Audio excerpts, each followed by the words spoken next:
তো গণতন্ত্রের নির্বাচন হবে, নির্বাচনে হার জিত থাকবে। তো আমরা তো অ্যাকসেপ্ট করি যে কোনো, কারণ আলটিমেটলি তো জনতা জনার্দন, জনতা যা বলে সেটা মাথা পেতে নেওয়া উচিত। এবং যারা এডিসিতে এবার জয়লাভ করেছে বা যারা প্রতিদ্বন্দ্বিতা করেছে সবাইকে আমি শুভেচ্ছা জানাবো যে এরকম একটা গণতন্ত্রের যে প্ল্যাটফর্মে আপনারা সবাই এসে এখানে পার্টিসিপেট করেছেন। একটাই আমার আবেদন থাকবে যে কোনো জায়গার মধ্যে,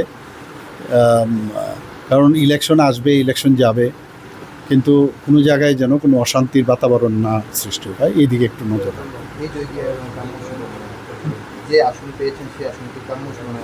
না ঠিক আছে, অনেক সময় তো হয়, আমরা তো আরও ইলেকশনে তো আমরা চাইবই অনেক কিছু, বা বলতেও হয় অনেক কিছু।